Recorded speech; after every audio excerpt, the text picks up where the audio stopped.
दोस्तों, ये आप जो वीडियो देखने जा रहे हैं, ये वीडियो पहले लाइव हो चुका है। तो अगर जिन भी दर्शकों ने इस वीडियो को जब ये लाइव हो रहा था तब देखा था, तो ये उनके लिए नहीं है, ये उन दर्शकों के लिए है जो उस कार्यक्रम को देखना चूक गए हैं। तो यूट्यूब का भी कहना है कि अगर वीडियो सेक्शन में अगर आप डालें तो उसके नोटिफिकेशंस जो हैं थोड़े ज़्यादा लंबे समय तक जो है वो दर्शकों को मिलते रहते हैं। तो उसी उद्देश्य से इसको हम फिर से डाल रहे हैं वीडियो सेक्शन में। व्यूज बढ़ाने का कोई उद्देश्य नहीं है, पर उद्देश्य सिर्फ इतना है कि बातचीत ज्यादा से ज्यादा लोगों तक पहुंचे। और इसीलिए जिन लोगों ने इसको देखा हुआ है, ये उनके लिए नहीं है। चाहे तो वो देख सकते हैं, लेकिन मूलतः ये वीडियो हम फिर से इसलिए अपलोड कर रहे हैं ताकि जो लोग चूक गए हैं उन तक वो नोटिफिकेशन पर पहुंचते हैं, और वो अगर इसको देख पाते हैं तो वो देख सके। ये कारण है। तो आप इसको देखें। दोस्तों नमस्कार, स्वागत है आप सभी का आप ही के इस मंच पर जिसका नाम है मयूर जानी ऑफिशियल।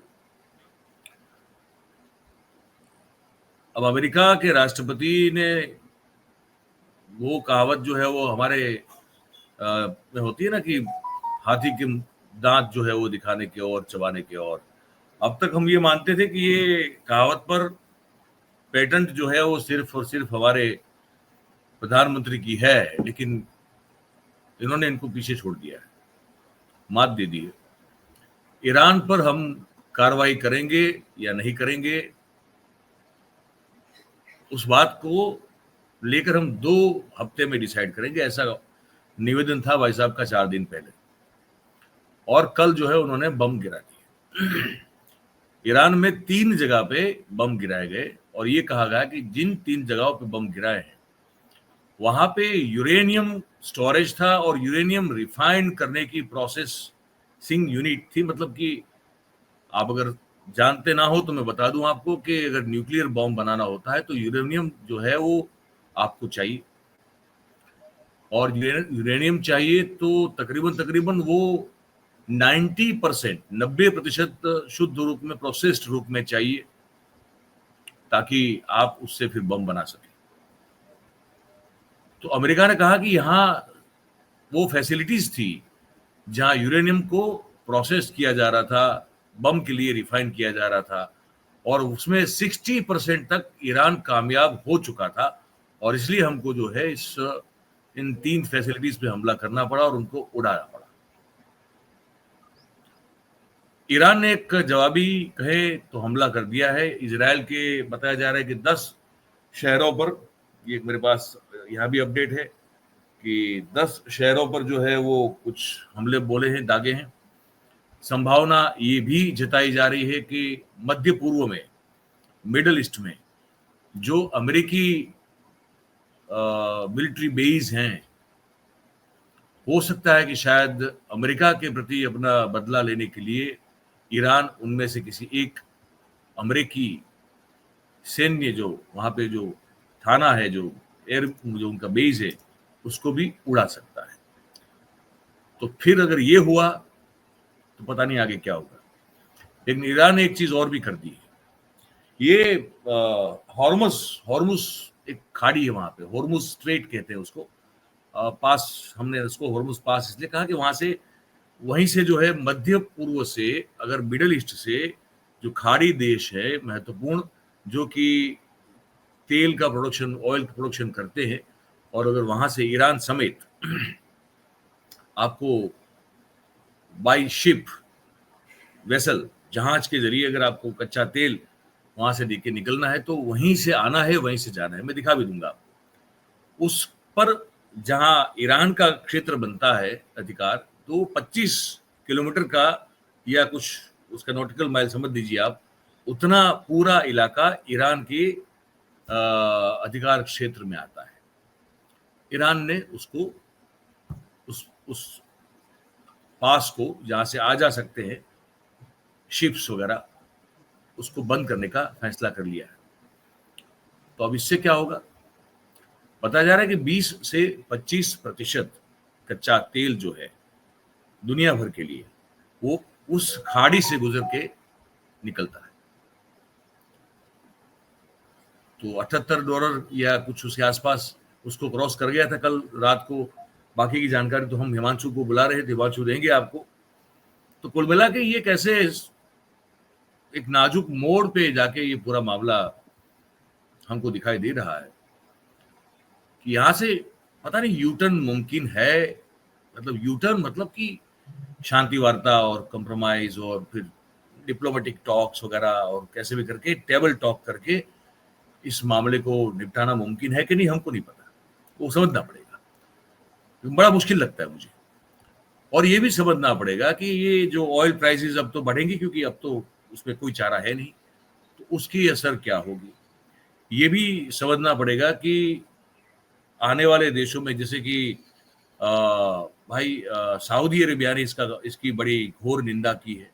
यमन ने कह दिया कि हम अमेरिकी शिप पर हमला बोल देंगे अगर यहाँ से गुजरा तो जो इस्लामिक राष्ट्र हैं, अच्छा उनका संगठन है, उस संगठन ने भी बहुत कड़ी निंदा करते हुए प्रस्ताव को पारित किया है।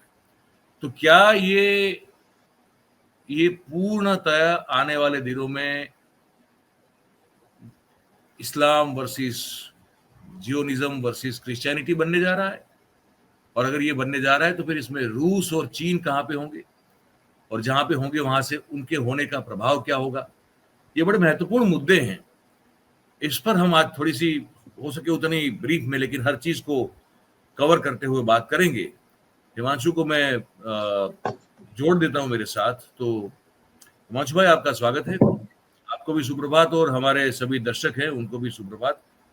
अब मैंने इस जो ये प्रस्तावना भूमिका बनाई है पूरी, जो आज के कार्यक्रम के लिए बहुत जरूरी थी, उसको लेकर आप अपनी राय जो है आप हमारे दर्शकों के सामने रखें।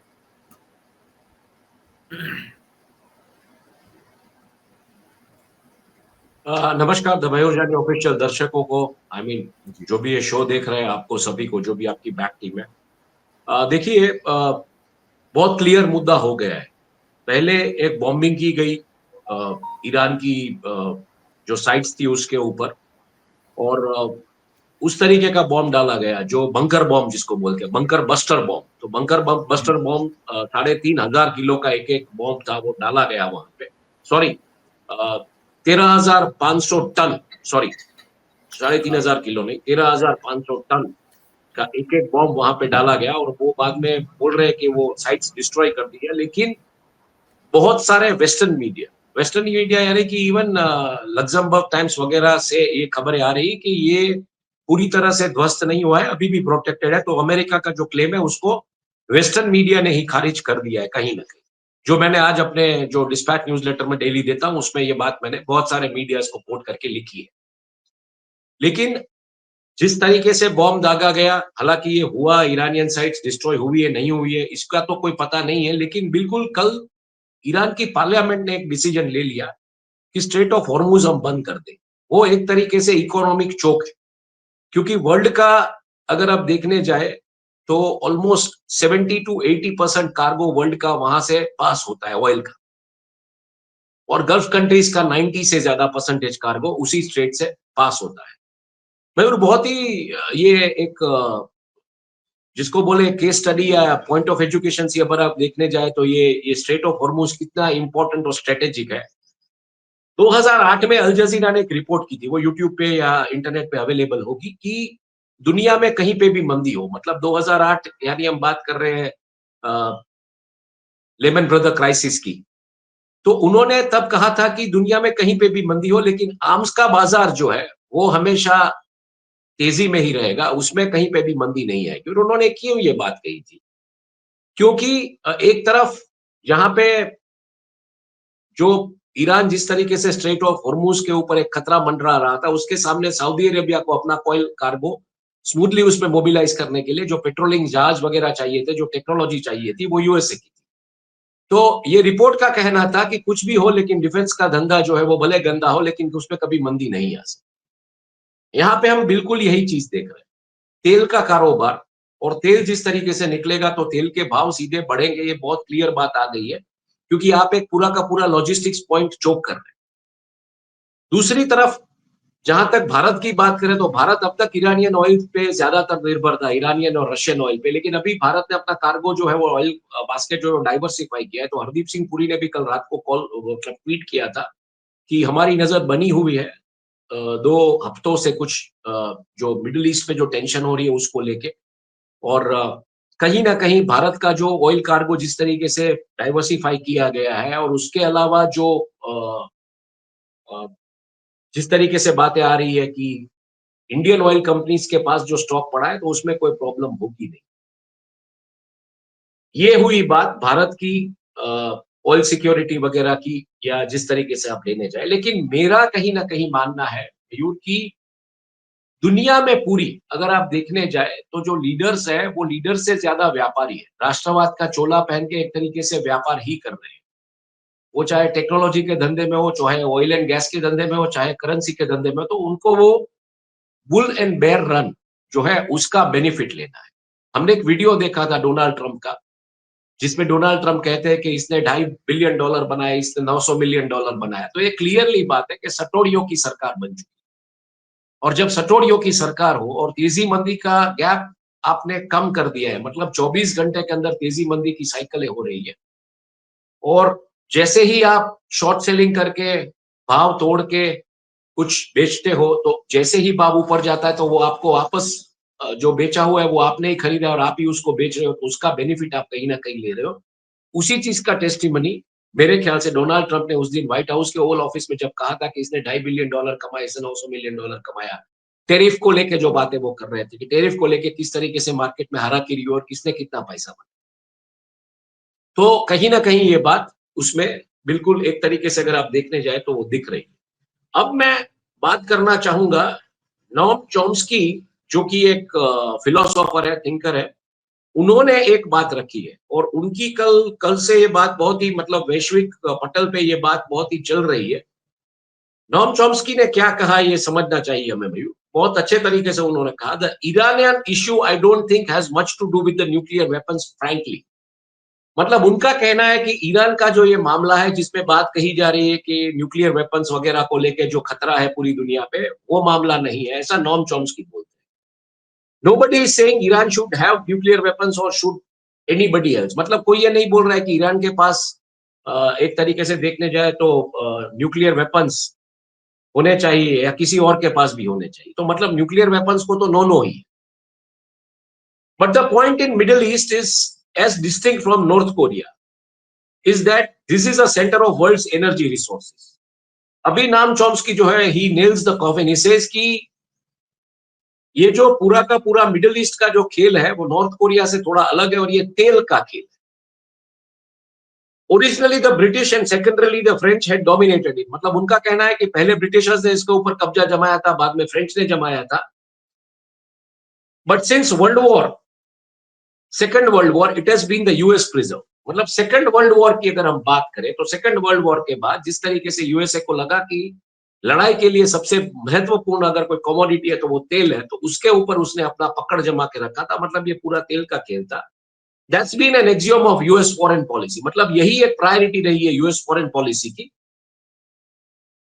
That is it must control middle east energy resources. मतलब ये एक पॉलिसी में ये हमेशा इस बात के ऊपर जोर दिया गया है, भार रखा गया है कि यूएस जो मिडिल ईस्ट की जो ऑयल रिसोर्सेज है उसको किसी भी हाल में कंट्रोल करना है।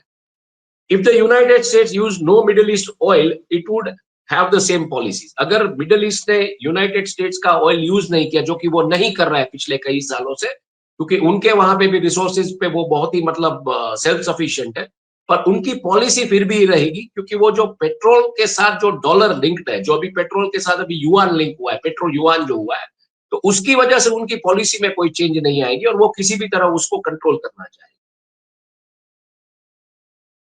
If we went on solar energy tomorrow, it would keep the same policies. The issue has always been a control. मतलब ये वर्चस्व की लड़ाई की बात। चाइना इसके ऊपर कंट्रोल नहीं ले सकता है या रशिया इसके ऊपर कंट्रोल नहीं ले सकता है।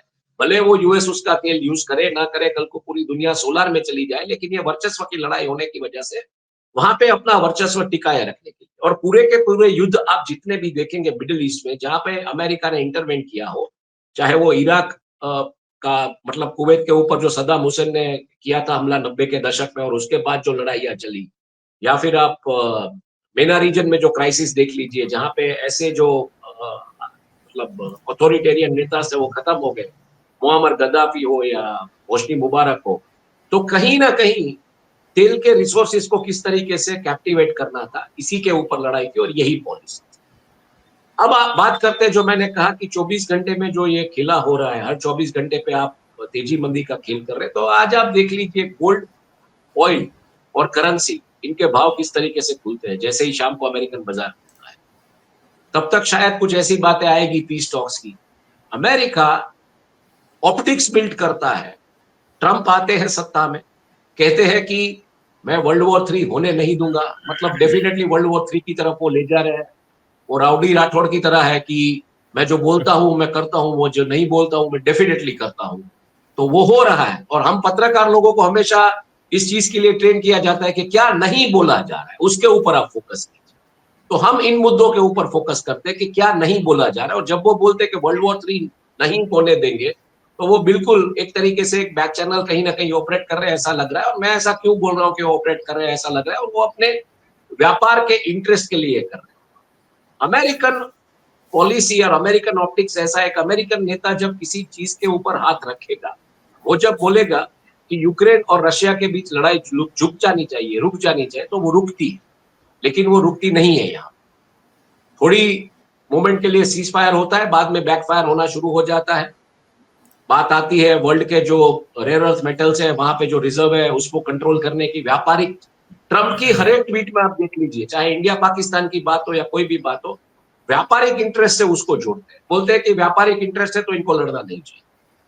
बाद में हम बात करें मिडिल ईस्ट और गाजा की, तो वहां पे मतलब इजराइल और गाजा की, पैलेस्टीन की, तो वहां पे भी यही हुआ। बाद में वो गए ईरान, ईरान में उन्होंने ऑप्टिक्स बिल्ड किया कि मीटिंग की, कुछ होने नहीं देंगे, ये नहीं करेंगे, डिप्लोमेट्स भेजे, ये किया, जेडी वांस को भेजा, उसको भेजा, सबको भेजा। अल्टीमेटली क्या हुआ, इजराइल ने हमला कर दिया और रिटेलिएशन में ईरान ने हमला किया, और इजराइल को आज ऐसा टर्फ बना दिया। इजराइल, मेरा ऐसा मानना है, जैसे वर्ल्ड वॉर के बाद इनका जो कंट्रोल रहा है पूरा का पूरा ऑयल रिसोर्सेज पे, इजराइल पेपर क्लिप प्रोजेक्ट के तरह जिस तरीके से जूस को रिस्टोर किया गया था जर्मनी में से और यूएसए में अच्छे तरीके से रखा गया था, बाद में इजराइल मुझे लगता है कि इंजीनियर्ड प्रोविंस खड़ा किया अरब लैंड के अंदर, ताकि यूएस अपने हथियार बेच सके, यूएस अपना जो सेनेट में जो सैन्य है, उसके जो प्राइवेट मिलिट्री कॉन्ट्रैक्टर्स है, उसके साथ धंधा कर सके, और इस तरफ जूस ने जो है वो फाइनेंशियल मार्केट्स और कमोडिटी मार्केट्स जिस तरीके से कंट्रोल किए, तो एक मिली भगत का पूरा खेल। अब क्या हुआ है, Israel all of a sudden सब जगह से गिर चुका है। जो अरब वर्ल्ड में एक तरीके से इजराइल के सामने एक सेंटीमेंट बन रहा था, वो सेंटीमेंट अभी हमको उभर कर दिख रहा है। तो इजराइल हर मोर्चे पे लड़ रहा है, लेबनान के साथ भी लड़ रहा है, सीरिया के साथ भी लड़ रहा है, ईरान के साथ भी लड़ रहा है, टर्की के साथ भी लड़ रहा है, सबके साथ इजराइल।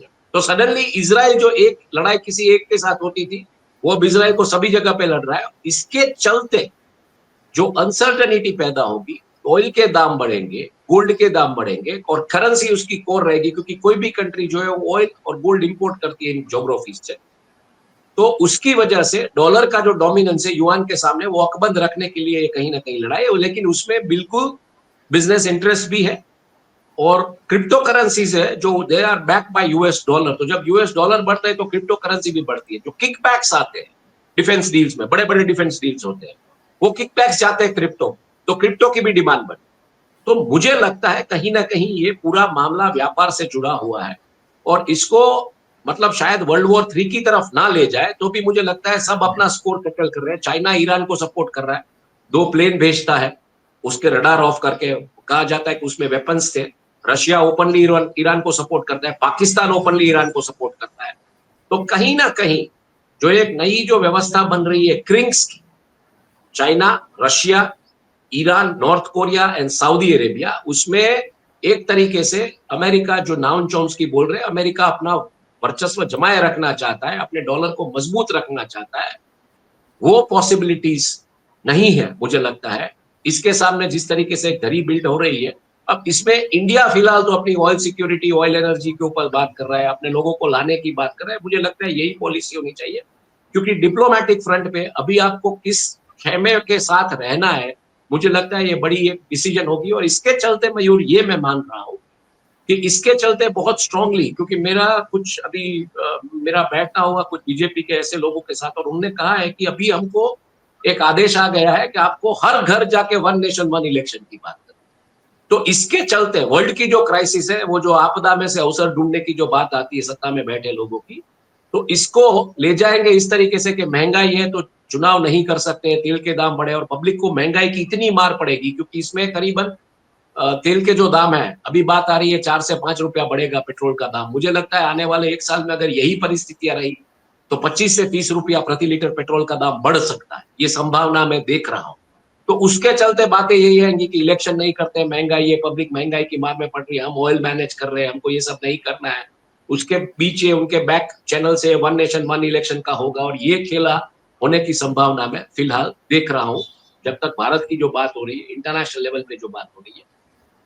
और एक और चीज लास्टली मैं बोल के फिर आप क्वेश्चन पूछ सकते हैं, एक बात कहीं आ रही है कि 1941 का कैलेंडर जो है वो 2025 का कैलेंडर के साथ एकदम परफेक्ट मर्ज हो रहा है।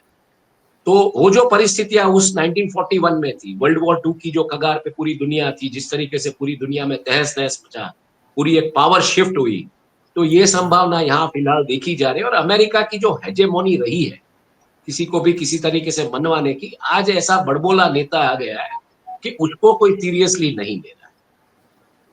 बड़बोले नेता होते हैं ना, उसको कोई सीरियसली नहीं लेता है। तो यहाँ पे ऐसा बड़बोला इंसान और ऐसा नेता आ गया है, मुझे लगता है कि इसमें संभावनाएं मैं कम देख रहा हूँ। लेकिन एक बात तय है, तेजी मंदी का खेल चल रहा है।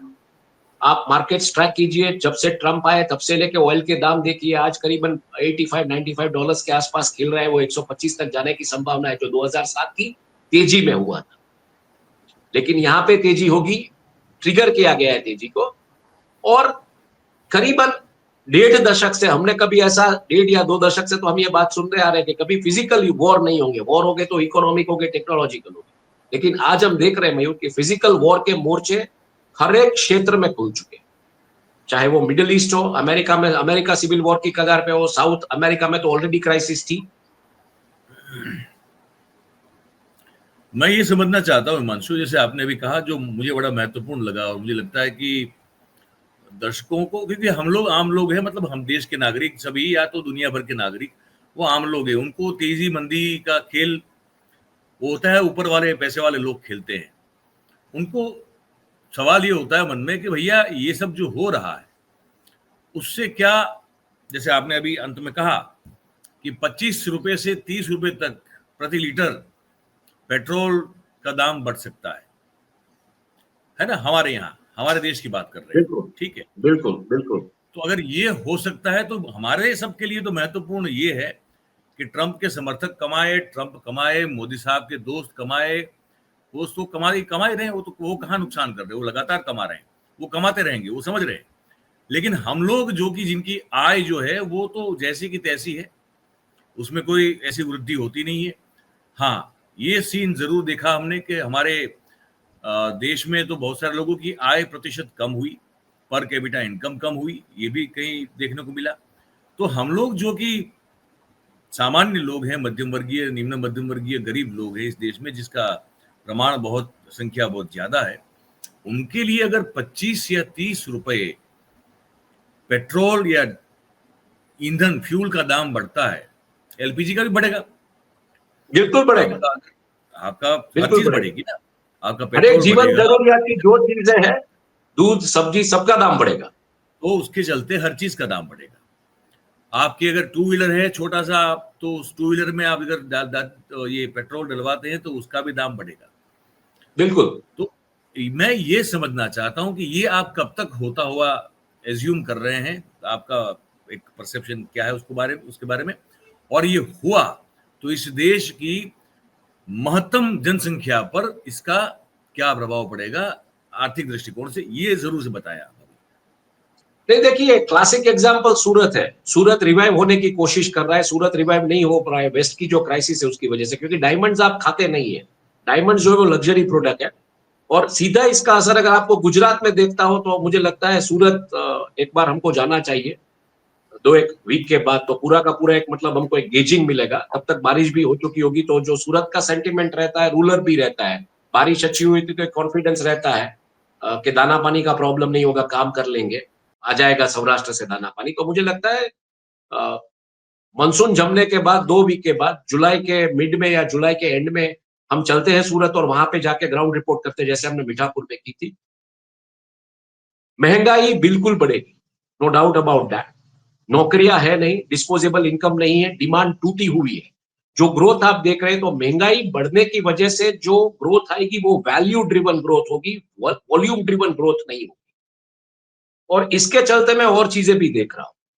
टेक्नोलॉजी सेक्टर की जो कंपनियां हैं, जो बड़े बड़े शहरों में जो अभी जिस तरीके से एआई आने की वजह से नौकरियां जा रही है, युद्ध के चलते ये सर्विस सेक्टर को भी असर करेगा। और सर्विस सेक्टर को जब भी असर करेगा तो आपको बेरोजगारी एट इट्स पीक दिखेगी, इवन मेट्रो शहरों। तो एक तरफ बेरोजगारी, एक तरफ महंगाई, भ्रष्टाचार की तो हम बात ही नहीं कर रहे, जिसके ऊपर राहुल गांधी ने पूरी पदयात्रा की इन 3 मुद्दों के ऊपर। तो ये अभी अपनी चरम सीमा। मैं एक और चीज भी देख रहा हूं, अगर ऑयल के दाम इसी तरीके से बढ़ते रहे और गवर्नमेंट को मान लीजिए यही ऑयल खरीदना है उसी डॉलर पे, या जो भी डॉलर का जो कन्वर्सेशन होता है, रूपी में, रूपी ट्रेड बोलते हैं लेकिन वो रूपी में नहीं आता है, उसका डॉलर कन्वर्सेशन होता है। मतलब $85 प्रति बैरल है तो ₹85 प्रति बैरल नहीं हो जाता, वो $85 मल्टीप्लाई बाय उतने रुपये, उतना देना पड़ता है। लेकिन अगर मान लीजिए डॉलर एप्रिशिएट होता है और करेंसी डेप्रिशिएट होती है, आज 87 के आसपास रुपया पहुंच चुका है, 1 साल के अंदर अंदर मैं 90 भी देख रहा हूं, तो आपको करेंसी भी ज्यादा प्रिंट करनी है।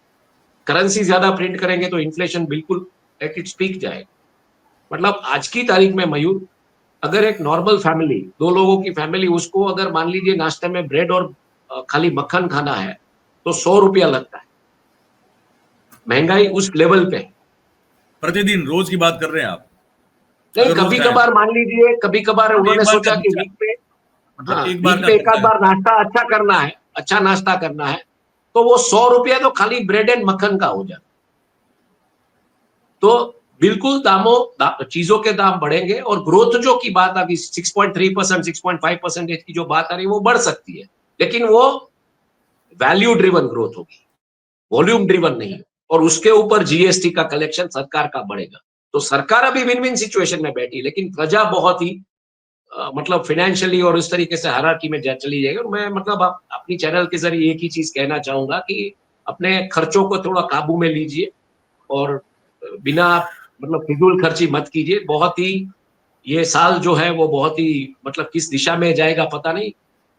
आपका जो खर्चा है, आपका खर्चा करने का जो तरीका है, आप डेट लेके खर्चा करते हैं तो उसमें कमाती ऐसी कंपनियां, ऐसी बैंक्स कमाती है, ऐसे बड़े बड़े खिलाड़ी कमाते हैं, आप नहीं कमाते। आपके ऊपर हमेशा ऋण बढ़ता जाता है।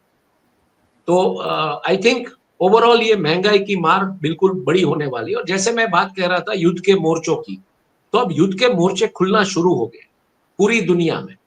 अफ्रीका भी क्राइसिस में है। अफ्रीका की खबरें आती नहीं है, लेकिन आप डेमोक्रेटिक रिपब्लिक कोंगो की बात देख लीजिए, नाइजीरिया की बात देख लीजिए, वहां पे जो सहेल रीजन है, वहां पे जो बोको हराम वगैरह जिस तरीके से कत्लेआम मचा के बैठे हैं। आप इस तरफ यूरोप में, यूरोप क्राइसिस में, यूरोप में फाइनेंशियल क्राइसिस इतनी बड़ी आने वाली है आने वाले दिनों में। आप आइए मिडिल ईस्ट में, मिडिल ईस्ट में तो पूरा का पूरा मतलब एक जंग का मैदान ही खुल चुका है। एशिया एक सेफ है क्योंकि एशिया सबसे बड़ा डेंसली पॉपुलेटेड रीजन है और उसका ये पूरा बाजार है। लेकिन आने वाले दिनों में शायद यही परिस्थितियां अगर रही तो नॉर्थ कोरिया साउथ कोरिया के बीच भी मैं जंग छिड़ती हुई देख रहा हूँ।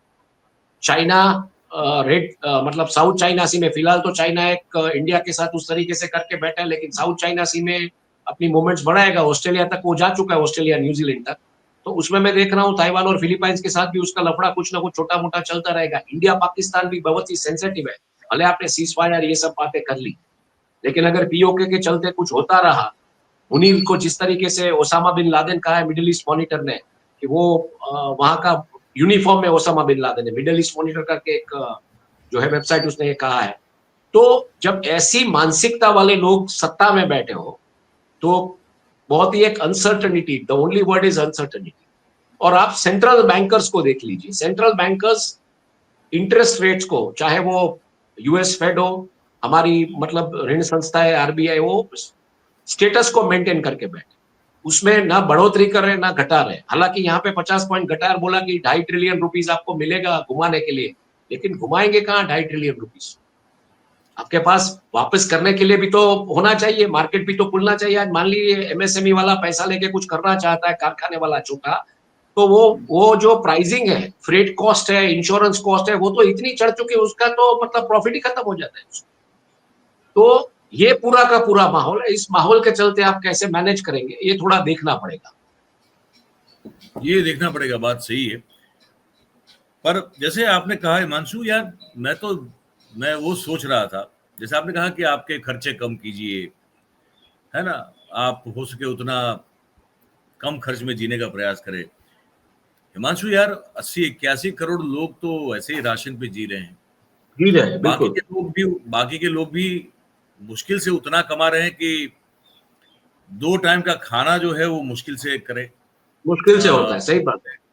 बच्चों की पढ़ाई से कि वो बहुत बड़े इश्यूज है यार, वो दिखता नहीं है सही सतह बात पे, है। लेकिन तो वो क्या खर्चे कम करेंगे यार, ये बताओ। नहीं तो वो लोग मेरा क्या, मैं फिलहाल द्वारका में हूँ। मेजोरिटी ऑफ द पॉपुलेशन है हमारे देश का, वो कहाँ खर्चे कम कर पाएगा? उतना कमा ही नहीं पा रहा है कि वो खर्चा कर पाए, तो कहाँ कम करेगा, ये बताओ यार। हाँ, तो मैं फिलहाल द्वारका में हूँ। द्वारका में मेरा बैठना उठना रहता है बहुत सारे लोगों के साथ। तो मैं जिस इलाके में रहता हूँ, बहुत सारे लोग ऐसे भी है जो दिन दिहाड़ी मजदूरी करके, हम लोग रात को बैठे होते हैं यहीं पे, कहीं चर्चाएं होती है। तो यही बात है कि रोज का आपको मिल के भी 1000 रुपया से या 1500 रुपये से ज्यादा नहीं मिलेगा। तो 1000-1500 में आज बच्चों को पढ़ाना, घर में कोई बुजुर्ग बीमार है, उनका सेहत का मतलब वो जो मेडिकेशन का देखना, जीवन जरूरियात की जो चीजें हैं, उसका दाम जिस तरीके से बढ़ रहा है, उसमें आप मैनेज कैसे? और ये एक ऐसा जगह है द्वारका जहाँ पे 50-60 लाख रुपया मंदिर का और फिशरीज का घूमता है कैश। तो वहां पे ये हालात कि आज बंदा अगर 8 घंटे भी काम करता है तो वो कमा कमा के कितना कमाएगा? 1000-1500। आज आप द्वारका में कहीं पे स्टेशन से भी आप ऑटो कर लीजिए, 100 रुपए से कम में कोई ऑटो वाला आता नहीं है। शहर इतना बड़ा नहीं है, गांव इतना बड़ा नहीं है, लेकिन 100 रुपया मिनिमम ऑटो चार्ज यहाँ पे हो गया है। तो क्या हुआ है, लोग अब उस तरीके से चले गए, तो आपको महंगाई की मार इस तरीके से मारेगी, तो आप खर्चा कहाँ पे कम कर सकते हैं? आप जो ऋण लेके जो कुछ भी कर रहे हैं, घूमने जाते हैं या ये सब जो करते हैं, वो मत। बहुत सीधी सी बात। और दूसरा, अगर आप खर्चा कम कर सकते हैं तो जिस तरीके से वीकेंड्स आप मेट्रो शहरों में तो खास करके मॉल्स और मल्टीप्लेक्स के अलावा क्या है, लेकिन हालांकि मल्टीप्लेक्स की भी हालत बहुत खराब है अभी ओटीटी के चलते, लेकिन उसमें फिर भी जो भी हो रहा है, तो वहां पे आपको अपने कट कॉर्नर्स करने पड़ेंगे। आप मान लीजिए कि आप 4 लोगों का परिवार है, तो आपको अगर 500 ग्राम सब्जी चाहिए तो चाहिए, आपको दाल आटा चावल जो चाहिए चाहिए, घी चाहिए वो चाहिए, दवाइयाँ जो चाहिए वो तो चाहिए ही चाहिए, कॉफी चाय जो भी आप खरीदते हैं वो तो आप जितना पियेंगे, दिन का 1 या 2 कप जो पीते हैं वो तो पियेंगे, वो खर्चा आपका है ही है। दूध महंगा हो चुका है, दूध ऑलरेडी 70 रुपीज पर लीटर पहुंच चुका है। न्यूजीलैंड के भी डेयरी प्राइसेस उस दिशा में जा रहे हैं। तो कहीं ना कहीं ये चीजें असर करना शुरू हो गई है। और खर्चा आप मतलब आपने अपने मौज मजे के जो साधन होते हैं उसको ही कहीं पे आपको कटौती लानी पड़ेगी। उसके अलावा कटौती की मैं कहीं कोई मौज मजा तो इस देश में हिमांशु लोग क्या कर रहे हैं यार? युवा जो गरीब वर्ग के तबके के हैं, वो कहीं न कहीं खड़े होके, बैठ के, कूद के, पलट के, उलट के, रील बना के मौज मजा कर रहे हैं। अपनी जान जोखिम में डालने वाली रील बनाते हैं। उनके लिए मजा ये रह गया है। बाकी फुर्सत का वक्त होता है तो वो उनको थमा दिया जाता है, वो लोहे का सरिया और वो तलवारें, और कहते हैं कि जाओ, तुमको आज का जो है 500 रुपया मिल जाएगा, तुम जय श्री राम का नारा लगाओ, और वो मस्जिद के सामने जाके जो है, तो वो रोजगार रहा है उनके पास। बाकी मौज मजा तो और कहाँ है इनके पास। दूसरा मयूर, एक बहुत बड़ी स्टडी में फिलहाल एक व्हाइट पेपर स्टडी कर रहा था। वाटर इंडस्ट्री इंडिया में बहुत बड़े तरीके से बढ़ रही है, खास करके ड्रिंकिंग वाटर, क्योंकि क्लाइमेट चेंज इस तरीके से असर कर रहा है। तो मान लीजिए आप दिन का 2 लीटर पानी कंज्यूम करना कंपलसरी है, तो आज हालात ये है कि डेटा ये आ रहा है सामने कि लोग 3 से 4 लीटर पानी कंज्यूम करना शुरू कर दिए। तो पानी की बोतल भी मतलब आप 20 रुपये से कम में नहीं है। अगर मान लीजिए आप 4-5 पानी की बोतल पूरे दिन में कंज्यूम कर जाते हैं, ऐसे माहौल में कहीं बाहर घूम रहे हमारे जैसे पत्रकार, तो 100 रुपया तो सिर्फ पानी का चला जाए। तो ये चीज हर एक को इम्पैक्ट करती है, कोई भी, चाहे मजदूर हो, चाहे व्हाइट कॉलर जॉब करता हो या जो भी हो, तो आपका पानी भी महंगा हो रहा है। पीने का पानी जो कि कॉन्स्टिट्यूशन में लिखा गया है, drinkable portable free drinking water आपको फ्री मुहैया करा, तो वो भी नहीं हो रहा। तो वहां पे भी इन्फ्लेशन है, वहां पे भी वाटर रिसोर्सेज जिस तरीके से डिप्लीट हो रहे हैं, हमने जाके मीठापुर में जो देखा सब कुछ, पूरे के पूरे जो जल स्त्राव जो है, जल स्रोत जो है खत्म हो गए हैं, तो ये भी इम्पैक्ट आ रहा है।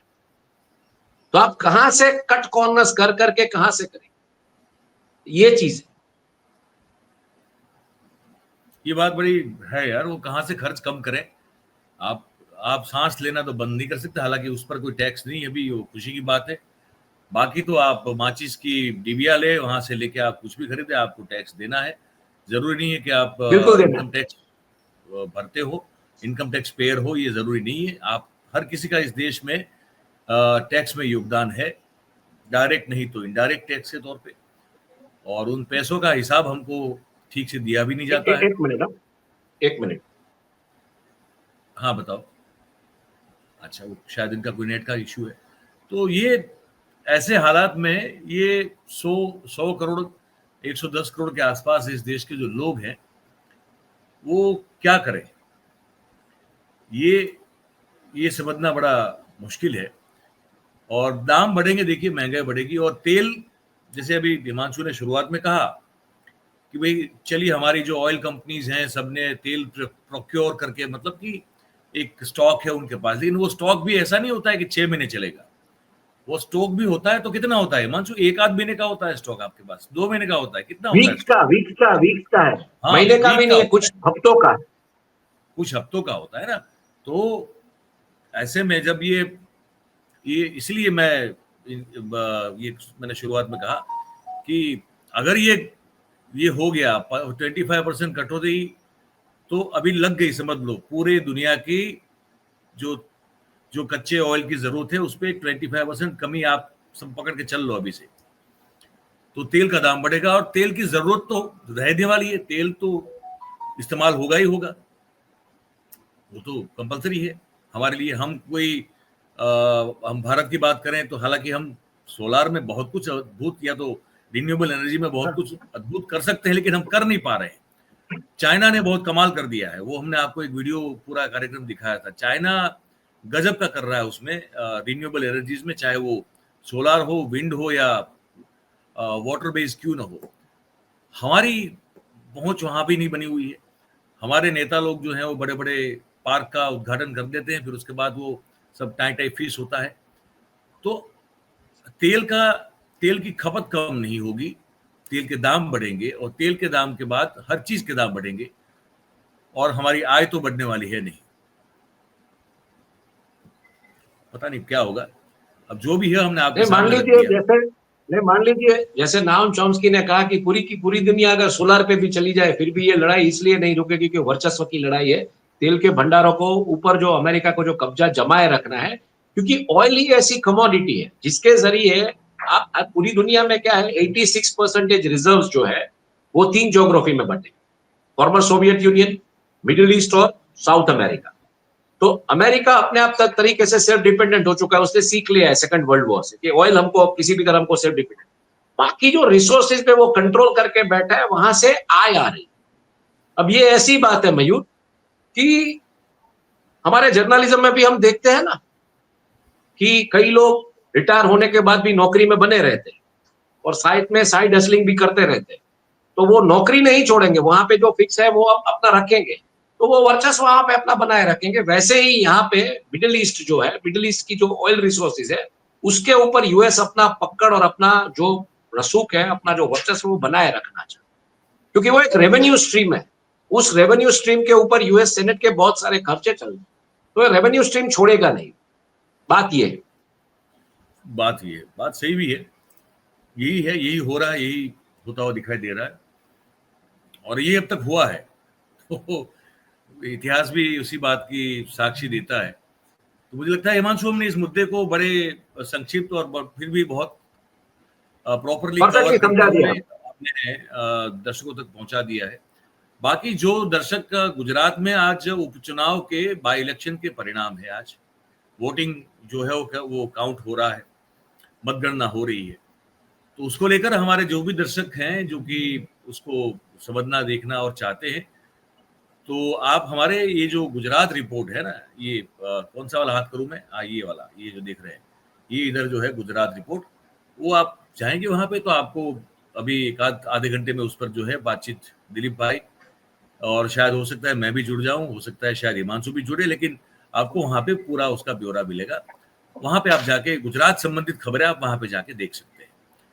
और गोपाल इटालिया लीड कर रहा है, गोपाल हाँ, वो लीड इटालिया करेगा। वहां पे जो खबरें हिमांशु, आई, मैं तो अपने ही गुजरात रिपोर्ट के कार्यक्रम में बोल चुका हूँ, इसमें हिंदी में भी बोल चुका हूँ कि गोपाल इटालिया जीतेगा, जैसे कि गेनीबेन ठाकुर जीते थे बनासकांठा में। हाँ, आप उस संदर्भ को समझ दीजिए। तो मैं 6,000 वोट से आगे चल रहा है, अभी 6,000 वोट से आगे चल रहा है गोपाल। 7,200 से आगे बताया जा रहा है अभी। तो वो जीतेगा, वो मुझे एक सेंस थी। खैर उसकी आलोचना, विवेचना या तो आकलन गुजराती में करेंगे। हिंदी दर्शकों के लिए बहुत ये ड्राई सब्जेक्ट हो जाएगा, उनके लिए एक गुजरात की एक छोटी सी बाई इलेक्शन है, तो गुजराती में हम इस पर बात करेंगे। आप सब, हिमांशु, आप और हमारे सभी लेकिन गोपाल इटालिया अगर गुजरात की स्टेट लेजिस्लेटिव असेंबली में आता है, वो जो हिंदी के लिए हमारे, तो मुझे लगता है बहुत बड़े फायर, हाँ, लेकिन वो गुजरात स्टेट असेंबली में अगर आता है तो बहुत बड़े फायरवर्क्स होंगे गुजरात स्टेट असेंबली में, नो डाउट। हाँ, उस पर विस्तार से हम गुजराती में बात करेंगे। तो आपका बिल्कुल। बहुत धन्यवाद हिमांशु, और हमारे दर्शक जो हैं उस सबका बहुत बहुत धन्यवाद। आप सबका दिन शुभ रहे, ये मैं हमेशा कहता हूँ और दिल से कहता हूँ। स्वस्थ रहें, खुश रहें और मंगलमय दिन की कामना। बहुत बहुत धन्यवाद जुड़ने के लिए। शेयर, सब्सक्राइब और लाइक आप करें, ये आपसे हमेशा विनती करता हूँ, जरूर कीजिएगा। बहुत बहुत धन्यवाद। Thank you very much. नमस्कार।